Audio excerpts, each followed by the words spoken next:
Bismillahirrahmanirrahim. Assalamu alaikum viewers. I am Dr. Muhammad Salim Iqbal on official channel for learning surgery. I am here to discuss an important topic. But before I proceed to today's topic, I request to you to subscribe my channel and press bell icon. Today's topic is intestinal obstruction. Intestinal obstruction is the mechanical or functional inability of the intestine which prevents it to propel the contents. Intestinal obstruction can be classified in a number of ways depending on etiology, depending on duration, and depending on site of obstruction. Classification depending on etiology. Dynamic obstruction, in which peristalsis is working against a mechanical obstruction. It may occur in acute or chronic form. Adynamic obstruction, in which there is no mechanical obstruction, peristalsis is absent or inadequate, as in case of paralytic ileus or pseudo obstruction. Classification number 2, depending on duration of obstruction. Acute intestinal obstruction, which is common in small bowel. Chronic intestinal obstruction in large bowel. Acute on chronic intestinal obstruction. Acute on chronic is common in large bowel obstruction, and it is sudden onset of vomiting, distension against the background of pain and tenderness. Classification depending on site of obstruction. It can be proximal small bowel obstruction, distal small bowel obstruction, or large bowel obstruction. Causes of mechanical obstruction. Causes can be intraluminal, inside the lumen, intramural, in the wall, and extrinsic causes.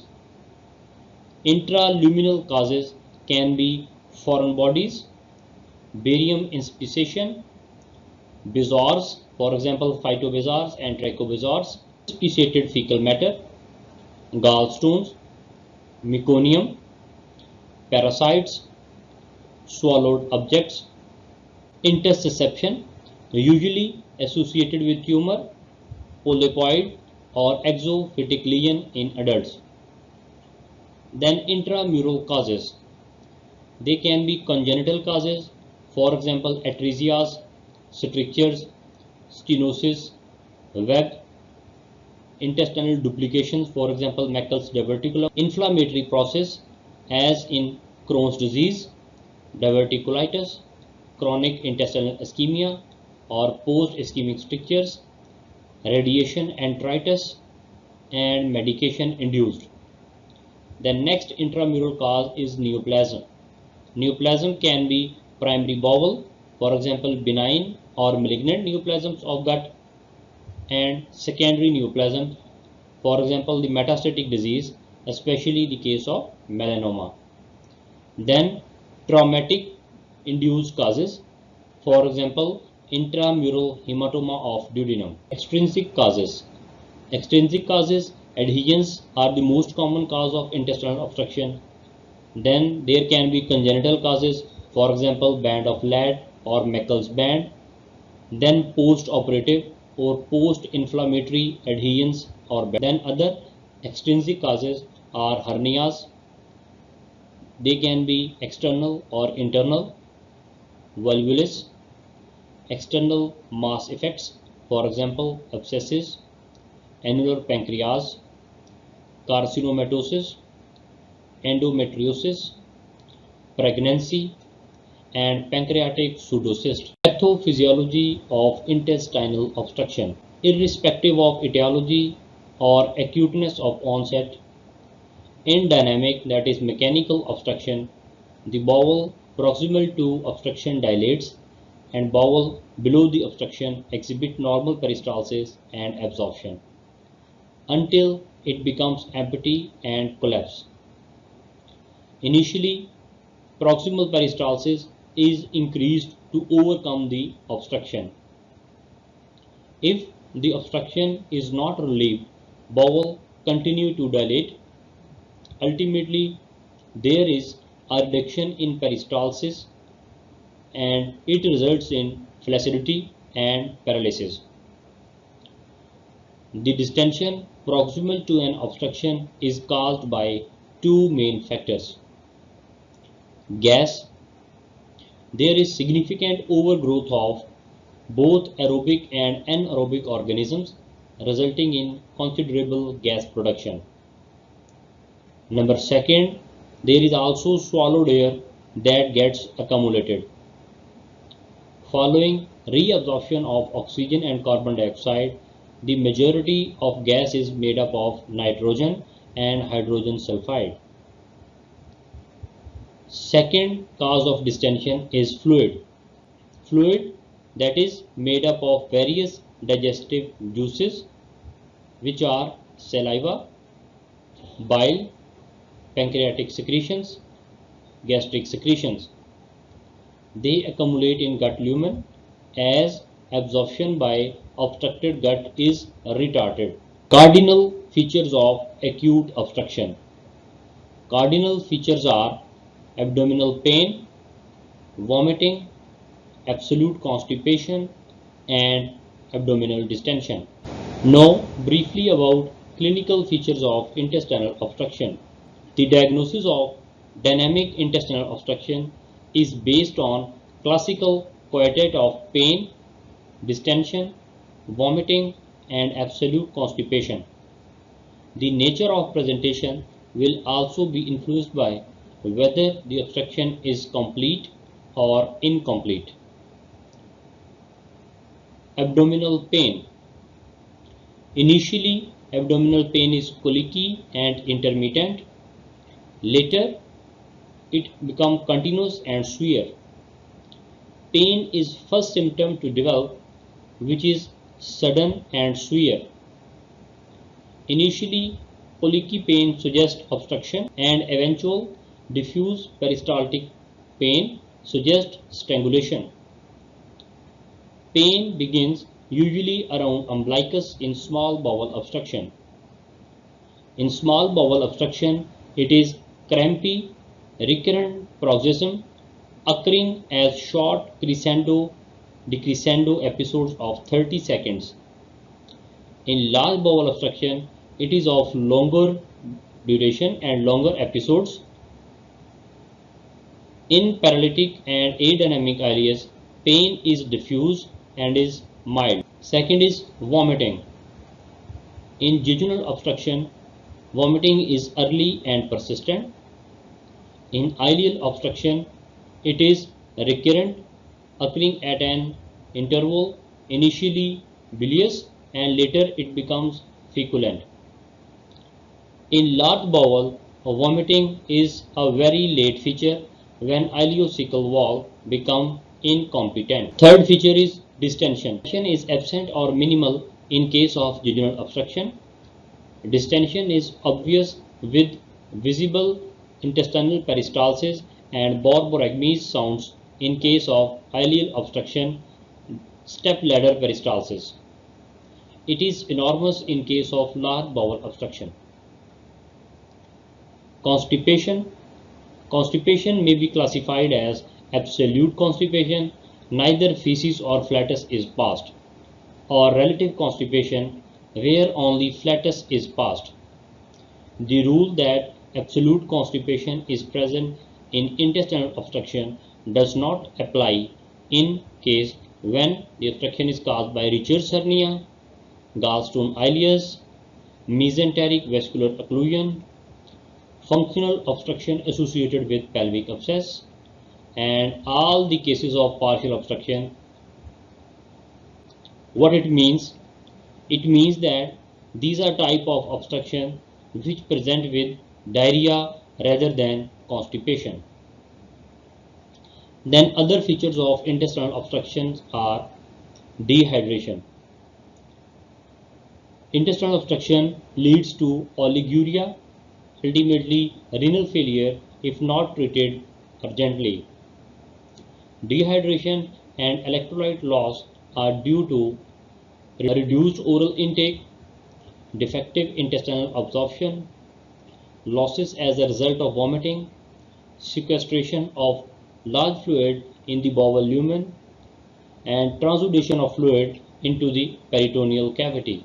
Features of toxemia and septicemia. These are tachycardia, tachypnea, fever, sunken eyes, and cold peripheries. Abdominal tenderness. It is initially localized, but later it becomes diffuse.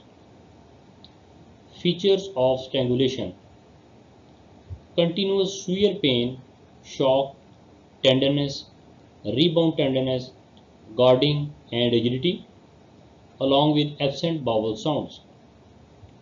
In case of a strangulated hernia, a swelling which is tense, tender, rigid, irreducible, no expansile impulse on cuffing, and history of recent increase in size is a feature of strangulated hernia.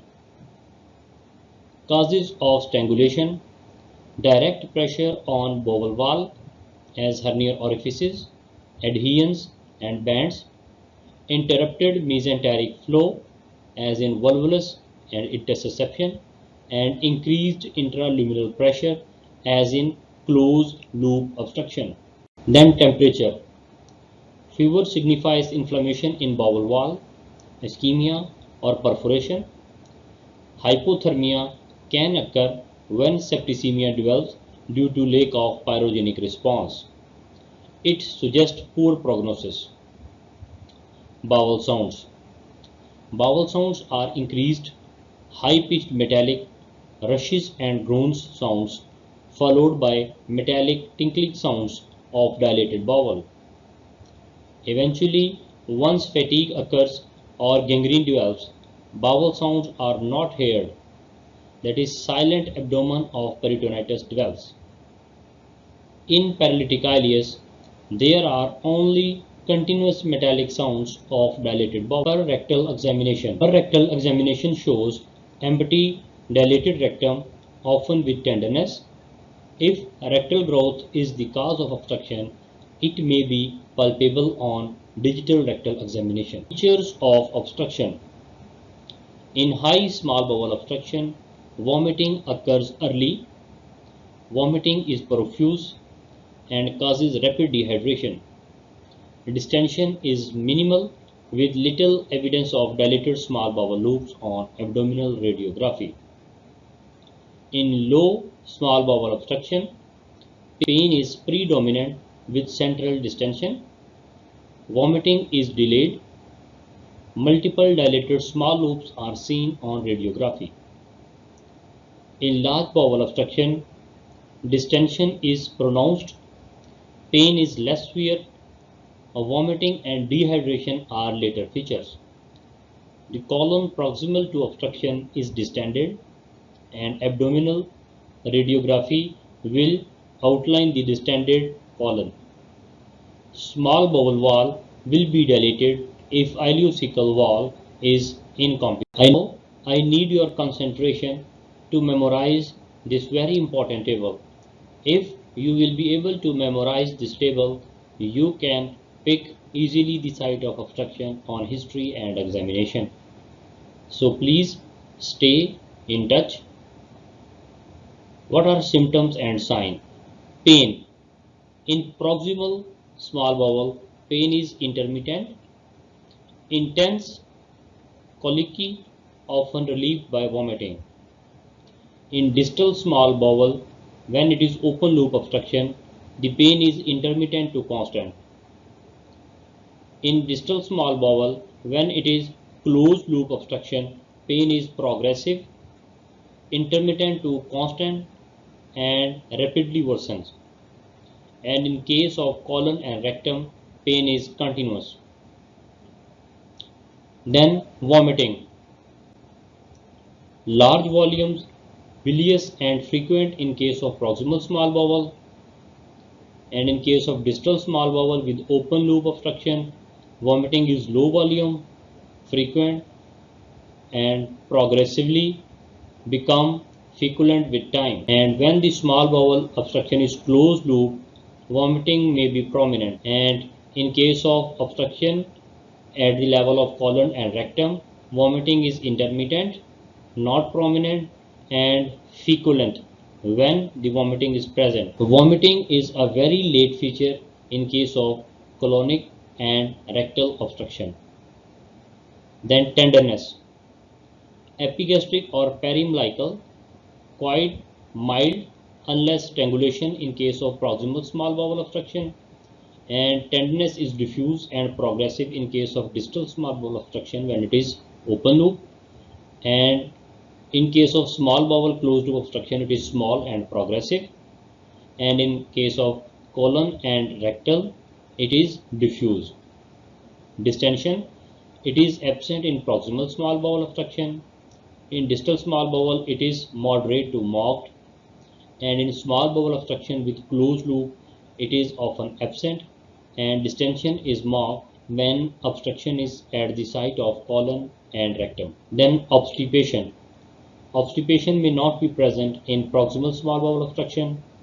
It is present in distal small bowel obstruction. It may or may not be present in case of small bowel obstruction when it is closed loop, and obstipation is present when obstruction is at the site of colon and rectum. Classification of obstruction depending on site of obstruction. Proximal small bowel, site is duodenum and jejunum. Cause is usually congenital, maybe bands and adhesions or lipomas and leiomyomas. Clinical features are severe vomiting, dehydration, no or less distension, and colicky pain. And special feature is valvulae conniventis. Then distal small bowel, site is ileum. Causes usually tuberculosis strictures, malignancies, Crohn's disease, gallstone ileus, hernia, which is common cause, then roundworms and congenital.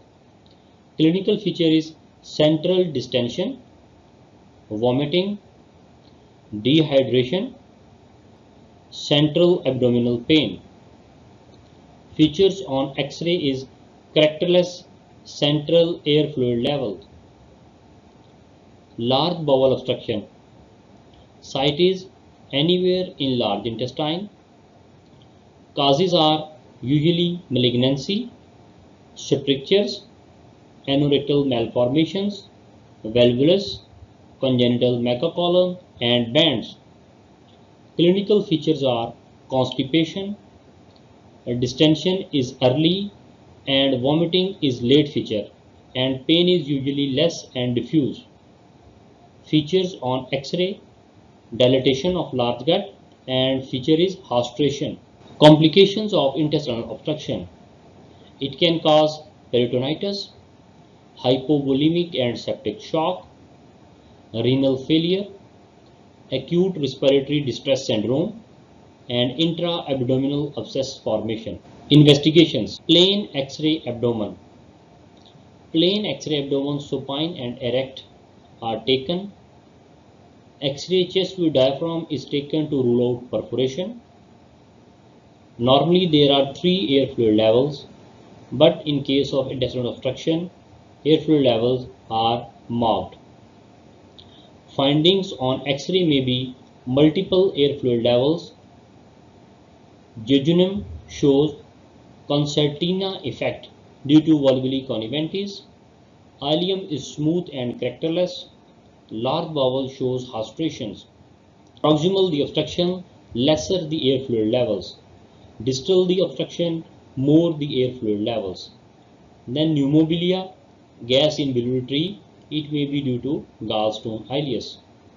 Distended cecum is shown as a round gas shadow in right iliac fossa. Dilated cecum signifies large bowel obstruction.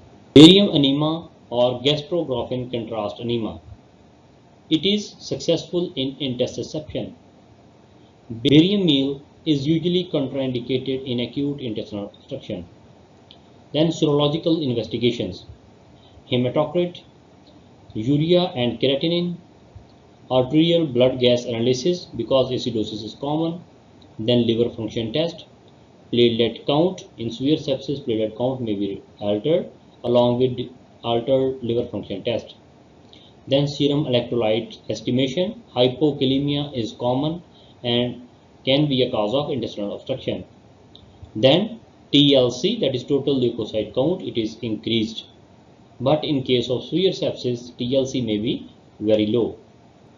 Ultrasound abdomen. It is useful to see dilated bowel and fluid in peritoneal cavity. Doppler ultrasonogram is useful in detecting strangulation. Then CT scan of abdomen. It is very reliable investigation for intestinal obstruction. It can show dilated loops, transition zone, and collapsed part, which are definitive features of intestinal obstruction. It can also give idea of change in bowel wall, ischemia, strangulation, mesenteric edema, and thickening. It also shows bowel wall gas, portal venous gas, and mass lesion causing obstruction. Treatment. Supportive or general treatment. Nasogastric aspiration. It reduces bowel distension and indirectly improves pulmonary ventilation and reduces the possibility of aspiration pneumonia. Then Foley catheter is passed to measure urine output. Then fluids and electrolytes are replaced. Broad spectrum antibiotics are started. Blood transfusion, fresh frozen plasma or platelet transfusions are needed in critical patients. Then ICU critical care. Then central venous line for fluid and monitoring. And for adhesion obstruction, no conservative treatment beyond 72 hours. Definitive intervention. Surgery. Immediate laparotomy is done and site by finding the junction of dilated proximal and collapsed distal bowel, and cause of obstruction is identified. Obstruction is relieved. To check for the viability of gut, look for peristalsis, pulsations, bleeding in mesentery and bowel wall, friability. Friable, flabby muscles, dull and lusterless serosa is seen in ischemia. Warm saline soaked sponge is placed over doubtful area with 100% oxygen inhalation for 10 minutes. If color becomes normal with peristalsis, then bowel is viable. If bowel is not viable, a resection and anastomosis is done. A good peritoneal wash with 6 liter normal saline is given and abdominal cavity is drained. Brief revision of difference between viable and non-viable gut after warm saline soaked sponge is removed. In viable gut, dark color will become light. There will be visible pulsation in mesenteric arteries. General appearance will be shiny and intestinal musculature will become film and peristalsis may be observed. But if the gut is non-viable, then dark color will continue. There will be no detectable pulsation. General appearance will be dull and lusterless, and intestinal musculature will be flabby, thin, friable, and there will be no peristalsis. In case of right-sided colonic obstruction, a right hemicolectomy with ileocolic anastomosis is done. In case of left-sided colonic obstruction, left hemicolectomy and colocolic anastomosis is done with defunctioning colostomy, which is closed after 6 weeks. Obstruction due to rectosigmoid growth, with patient being severely ill, Hartmann operations can be done to save life of patient. Laparoscopy approach may be useful in partial obstruction, proximal obstruction, obstruction due to band. Acute postoperative obstruction is difficult to identify and manage. CT scan is very useful. Initially, it is treated conservatively, but suspected ischemic cases or persistent obstruction becomes an indication for surgery. A resection with exteriorization may be the choice. If the cause is abdominal tuberculosis or typhoid, then they are managed accordingly. Indications, advantages and disadvantages of different options in malignant large bowel obstruction. Defunctioning proximal colostomy without resection. It is indicated in high-risk patients that are old age and are frail, and it can be indicated for palliation. Advantage is no anastomosis and shorter procedure, but disadvantage is burden of colostomy and primary resection should be performed whenever possible. Second option is Hartmann procedure. It is done in high-risk patients and when the surgeons are inexperienced. Advantage is that there is no risk of anastomosis. Disadvantage is need for further surgery. Then third option is resection with on-table colonic lavage and primary anastomosis. Indication: one-stage resection in unprepared bowel. Advantage is addresses the issues of bowel preparation. Disadvantage is it cannot be used if there is a damage to proximal colon, and also it increases operating time. Then comes colonic stents. Indication: palliation and as a bridge for surgery. Advantage is lower colostomy rate and allows elective resection, but disadvantage is uncertain long-term outcome to bridge to surgery group, and they are very expensive. They are available in limited areas and there is a failure rate in using stents. Subtotal colectomy. Indication: synchronous tumor and proximal small bowel damage. Advantage is as safe as segmental resection, but disadvantage is extensive surgery. I will discuss briefly about closed loop obstruction. This occurs when bowel is obstructed at both proximal and distal points. Distension is principally confined to closed loop. Distension proximal to obstructed segment is not typically marked. A classic form of closed loop obstruction is seen in the presence of malignant stricture of colon with competent ileocecal wall. This can occur with lesion as far distally as rectum. The inability of distended colon to decompress itself into small bowel results in increased luminal pressure, which is greatest at the cecum, with subsequent impaired blood flow in the wall, and unrelieved results in necrosis and perforation. Diagram is showing carcinomatous strictures of hepatic flexure, a type of closed loop obstruction. Obstruction by adhesions and bands. Adhesion and bands are commonest cause of intestinal obstruction. Peritoneal adhesions can be defined as abnormal fibrous bands between organs or tissue or both in the abdominal cavity that are normally separated. Adhesions may be acquired or congenital. However, most are acquired as the result of peritoneal injury, the most common cause of which is abdominopelvic surgery. Less commonly, adhesions may form as a result of inflammatory conditions, intraperitoneal infections, or abdominal trauma. Adhesions start to form within hours of abdominal surgery. In early post-operative period, the onset of such mechanical obstruction may be difficult to differentiate from paralytic ileus.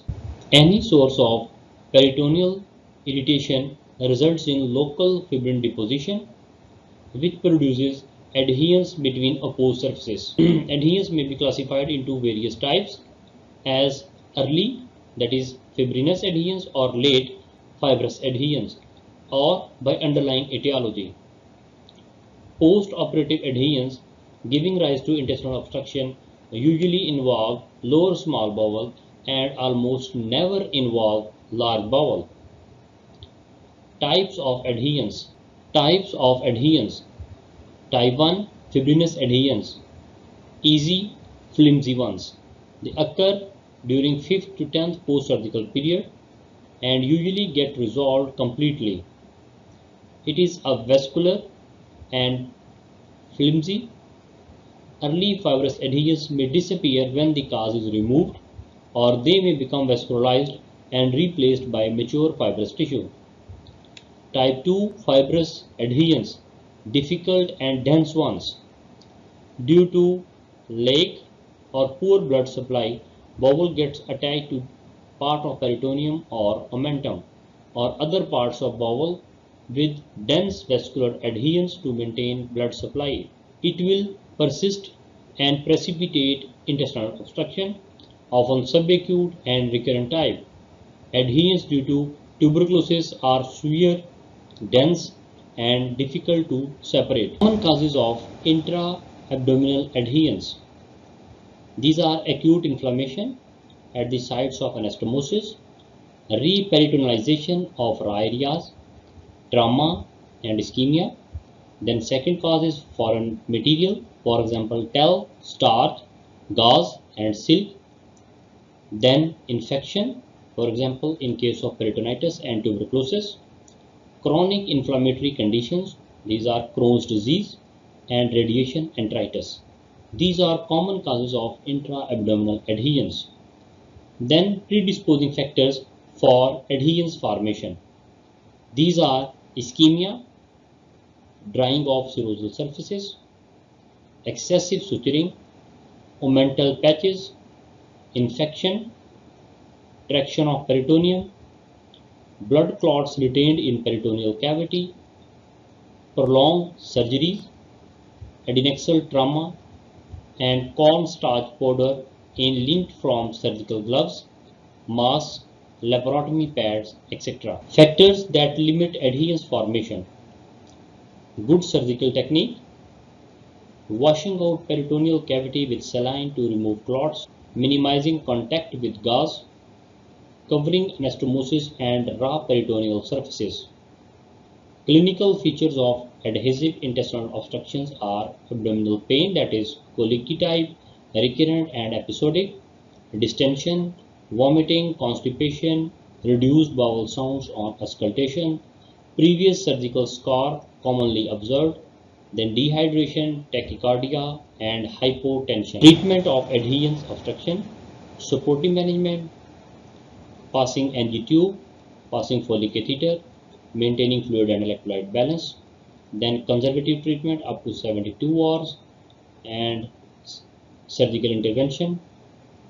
If the obstruction does not settle, then laparotomy should be performed, and in laparotomy only causative adhesion should be found, and if there is absolute certainty that this is the cause of obstruction, then it should be divided and remaining adhesions can be left in situ unless severe angulation is present.